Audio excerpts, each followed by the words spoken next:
Why fat gain happens after meals, not during them. Most people carry a quiet belief that they've never actually examined.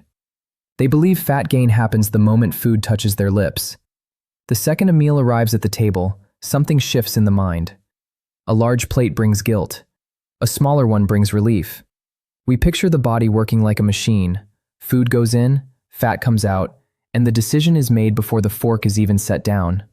We imagine every bite converting directly into belly fat, as if the body is already writing the result before the meal is finished. This belief feels true. It feels logical. But it is wrong. And that single misunderstanding may be the reason so many people try hard, stay consistent, and still do not see the change they expect.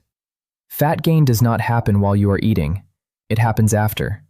The meal only begins the process. What happens in the following 2 hours determines the outcome. This is where the real story lives.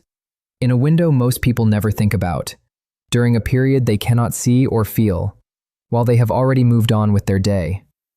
Understanding this window does not require a new diet or a stricter plan. It requires a different picture of what the body is actually doing after the plate is cleared. The invisible period your body enters after every meal. When the meal ends, the body does not close the book on it. The experience of eating may be finished for you, but the metabolic process is just beginning. For roughly 2 hours after the last bite, your body enters a quiet internal phase where incoming nutrients are being evaluated, hormones are responding, and a decision is being made about what this meal meant. You cannot feel most of this happening. You feel full or comfortable or perhaps slightly heavy. You move on. You check your phone or go back to work or sit down to rest. Meanwhile, your metabolism is running a background process that will determine whether the energy from that meal gets used or stored. This 2-hour window is not simply digestion. Digestion is mechanical, food being broken down into smaller parts. What happens after that is hormonal. Hormones are the ones giving instructions. They are the ones deciding whether your fat cells open or stay closed. The stomach does the breaking, but hormones do the deciding. Most conversations about weight loss never reach this level. They stop at calories, at portions, at what was on the plate. But the plate is only the beginning of the story. The 2 hours that follow it are where the ending is written. How the body reads energy after you eat. When food enters the digestive system, carbohydrates break down into glucose and move into the bloodstream. Blood glucose rises. The pancreas detects this rise and releases insulin. Insulin is the hormone that carries glucose out of the bloodstream and delivers it into cells that can use it. Muscle cells, liver cells, brain cells. Without this process, blood sugar would stay dangerously high and energy could not reach the tissues that need it. This much most people have heard. But insulin carries a second instruction that rarely gets discussed. When insulin is present in the bloodstream, fat cells receive a signal to stay closed. Inside every fat cell is a mechanism that, when activated, allows stored fatty acids to leave the cell and enter circulation as fuel. That mechanism only activates when insulin falls low enough. While insulin is elevated, it is blocked. Fat cannot leave the cell. The body can only use the fuel that is currently circulating, the glucose that just came from the meal. This means that for the entire duration that insulin remains elevated after eating, fat burning is paused. Not damaged. Not broken. Just paused. The body is simply following its own rules. The question that determines your body composition over time is not how much you ate. It is how long insulin stayed elevated after you ate. A short elevation followed by a clean drop means the body quickly returns to using stored fat between meals. A prolonged elevation that drags on for hours means the body stays in storage mode well into the afternoon or evening. Two people can eat an identical lunch and have completely different metabolic outcomes based entirely on what happens during that 2-hour window. Why the body was built this way. This system did not develop by accident. The metabolism you are living with today was shaped by thousands of years of a very different existence. For most of human history, food was not guaranteed. Meals did not arrive 3 times a day on a schedule. Calories did not come prepackaged with labels. People ate when food appeared and went without when it did not. Days could pass between significant meals. The body had to develop a strategy for managing this uncertainty. That strategy became the rhythm between feeding and fasting that your metabolism still follows today. After a meal, the body enters a temporary state of abundance. Nutrients are arriving. Energy is available. The brain observes this incoming supply and tries to evaluate whether this represents a brief opportunity or the beginning of reliable access. Because it cannot know for certain, it watches carefully. The 2 hours after eating are the observation window. During this time, the body is gathering data. It is watching how glucose behaves, how quickly it stabilizes, how the hormonal signals resolve. If energy levels settle down predictably, the body relaxes and later allows stored fuel to be released. If energy spikes sharply and stays unstable, the body reads this as a signal of unpredictability and protects its reserves more aggressively. Belly fat exists because of this protective logic. Fat stored around the abdomen, close to the organs, can be rapidly mobilized in an emergency. The body is not creating belly fat to cause you problems. It is creating a fast access emergency reserve in case food stops arriving. This is survival architecture. It was brilliant for a world where famine was always possible. In a world of constant food availability, that same brilliance becomes a problem.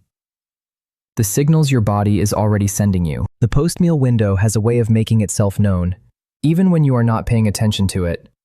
Most people experience these signals regularly without connecting them to the hormonal story happening inside. After finishing a meal, you might notice a heaviness settling in, a drop in energy that feels sudden, a fogginess that makes focusing difficult. A short while later, despite having just eaten, a craving appears. Something sweet, something light, something to pick at. You feel full and hungry at the same time, which makes no logical sense, yet it keeps happening. By evening, the appetite grows stronger rather than quieter. You find yourself standing at the kitchen counter without having planned to be there. You search for something without knowing exactly what you are looking for. Some people notice that their stomach appears relatively flat in the morning and considerably more swollen by nighttime. Others feel unusually warm after dinner or restless in the hours before bed. Sleep may be disrupted. The mind stays alert when the body should be winding down. These experiences are not random. They are not simply your unique biology. They are consistent signals that the post-meal insulin window extended further than it needed to. When insulin stays elevated for too long, stored fat remains inaccessible. As the glucose from the meal begins to fall, the brain senses that circulating energy is dropping. It cannot reach stored fat yet because insulin has not cleared. So it does the only thing it can. It asks you to eat again. The hunger that returns an hour or two after a full meal is often not real hunger. It is a gap created by an unclosed hormonal window. The meal ended for you, but not for your metabolism. Your body is still waiting for the transition to happen. What quietly extends the window without you realizing? There are several ordinary habits that most people engage in after meals, without any awareness of their metabolic effect. These habits do not feel significant. They are small, unremarkable behaviors. But each one delays the fall of insulin and extends the period during which fat remains locked away. Eating dessert immediately after a meal is the most common. Even a modest sweet treat pushes glucose higher at the exact moment insulin is trying to clear. Instead of falling, insulin gets a second reason to stay elevated. The window extends. Drinking a sweetened beverage, a juice, a flavored coffee, a soda, does the same thing in liquid form. Because liquids digest faster, the glucose hit arrives quickly and restarts the insulin response before it had a chance to resolve. Grazing between meals has a similar effect. Many people believe that small, frequent snacks support metabolism. In certain contexts, this is true, but when those snacks fall within the 2 hours after a main meal, they prevent insulin from ever dropping. The body receives a continuous stream of incoming fuel signals and never receives a clear message that the feeding period has ended. Sitting completely still after a large meal also plays a role. When muscles are inactive, they absorb glucose more slowly. Glucose remains in the bloodstream longer. Insulin stays elevated to manage it. Movement, even gentle movement, accelerates glucose clearance and allows insulin to fall sooner. None of these habits feel dramatic. None of them feel like the cause of a significant problem. But when they repeat meal after meal, day after day, the result compounds. The feeding phase grows longer. The between-meal phase, where fat can actually be released, grows shorter. Eventually, the body spends most of its waking hours in storage mode, not because of any single decision, but because the signal that the meal was finished never clearly arrived. The switch that most people never flip. Think of the 2-hour post-meal window as a switch. On one side of the switch is feeding mode, insulin elevated, fat cells closed, body running on glucose from the meal. On the other side is release mode, insulin fallen, fat cells open, body drawing energy from stored reserves. Every meal sets the switch to the feeding side. The 2 hours that follow are the time it takes for the switch to move back. If it moves back cleanly, the body spends meaningful time in release mode between meals. Fat becomes accessible. Energy becomes steady. Hunger between meals softens because the bloodstream has access to internal fuel rather than only depending on recently eaten food.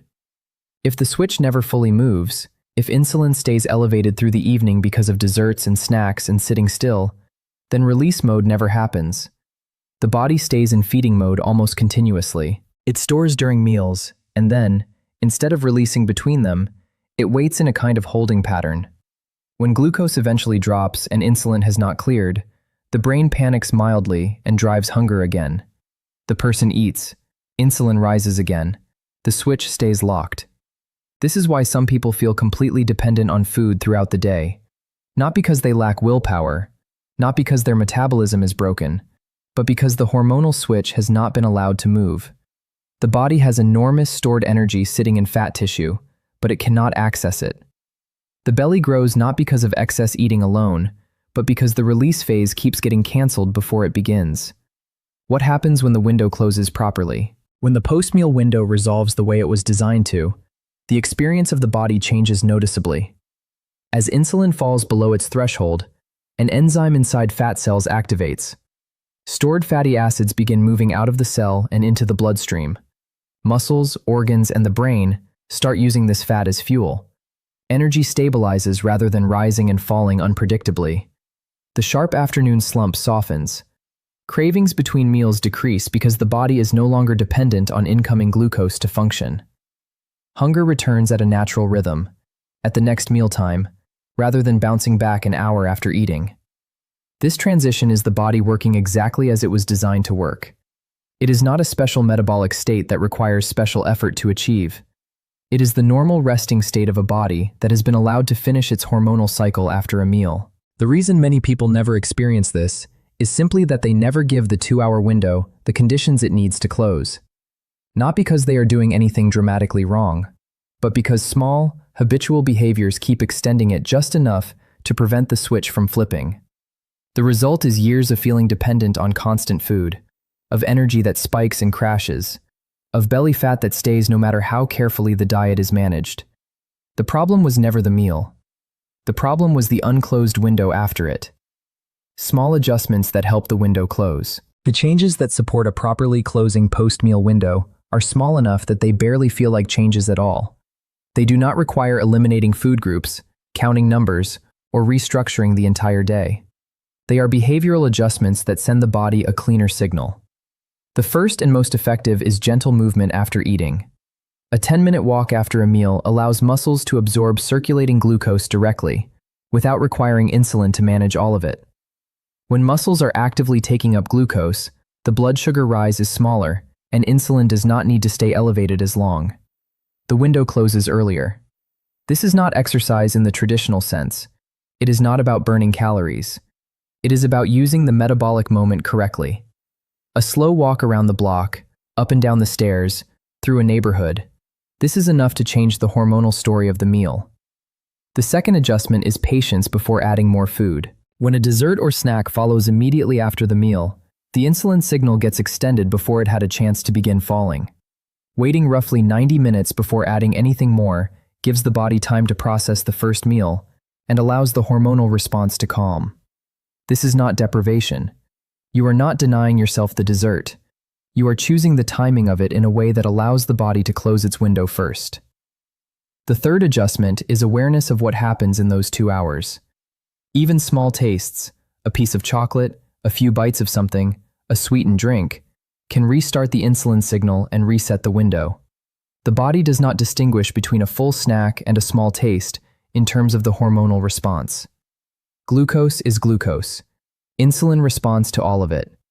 By giving the body a clear, defined break after eating, you send confirmation that the feeding period has ended. The body receives this as a signal to begin transitioning. Insulin starts to fall. The switch begins to move. The between-meal phase becomes possible again. Why belly fat stays longer than it should. When people have carried belly fat for a long time without seeing it change, despite genuine effort, the frustration is real. The temptation is to assume the metabolism is damaged, or that the body simply stopped responding, or that something is permanently wrong. This assumption is understandable, but it is not accurate. The body has not turned against you. It has been following a pattern it considers rational, based on the signals it has been receiving. When every meal is followed by continuous signals of incoming energy, snacks, sweet drinks, grazing, stillness, the body never receives confirmation that the feeding period ended. It stays cautious. It keeps its reserves protected because it has no reason to believe the reserves will not be needed soon. Belly fat stays because the metabolism never fully transitioned out of feeding mode long enough for release to happen. The fat was not being stubbornly retained out of some failure of the body. It was being maintained as an emergency reserve by a body that genuinely believed it might be needed. The moment the pattern changes, when meals are followed by movement and a clear pause, when the window closes properly and insulin falls consistently, the body begins to receive a different message. Energy is stable. The transition is happening. The reserves do not need to be so heavily guarded. Over time, the body begins releasing what it once protected. Not because it was forced to, not because calories were slashed dramatically, but because the metabolic cycle was allowed to complete. The body was finally confident enough to let go. The deeper pattern behind fat accumulation. Fat gain is not a single event. It is not the result of one large meal, or one missed workout, or 1 week of poor choices. It is the cumulative result of a pattern that repeated itself quietly over a long period of time. Each individual unclosed post-meal window may not have mattered much. But when the same pattern repeated after breakfast, and after lunch, and after dinner, when it happened 5 days a week, and then 7, when it continued for months and then years, the total time spent in feeding mode grew enormous. The total time available for fat release shrank to almost nothing. This is why people feel they are eating reasonably and still not losing weight. They are not lying about what they eat. They are simply unaware of what happens after eating. The body is spending nearly all of its time in storage mode because the signal to exit that mode keeps getting delayed. The window stays open. The switch stays locked. The belly stays full. And none of it is obvious from the outside because the behaviors that cause it look completely normal. Having dessert after dinner looks normal. Sipping a flavored beverage throughout the evening looks normal. Sitting on the couch after a large meal looks normal. Yet each of these ordinary behaviors is quietly extending the post-meal window and preventing the metabolic transition that should follow every meal. Changing the outcome does not require extraordinary behavior. It requires understanding what the body is waiting for and giving it that. What this means for how you think about food. Most conversations about food and body weight focus on what was eaten, the composition of the plate, the size of the portions, the types of ingredients, the calorie count. These things matter, but they are only the first chapter of a story that continues for 2 more hours after the meal is finished. If that chapter never resolves properly, the first chapter becomes almost irrelevant. A perfectly balanced meal followed by 2 hours of snacking and sitting still will result in a prolonged feeding phase, regardless of how nutritious the meal was. An imperfect meal followed by a short walk and a clean break before the next food will close the window and allow fat release to happen. The meal sets the stage. The 2 hours after it determine the outcome. This does not mean ignoring the quality of what is eaten. It means expanding the picture to include what happens after the fork goes down. The body is not judging your discipline. It is not counting your calories. It is watching what happens to blood glucose after the meal. It is watching whether the hormonal signal resolves. It is watching for a clear message that the feeding period has ended and it is safe to begin releasing stored fuel.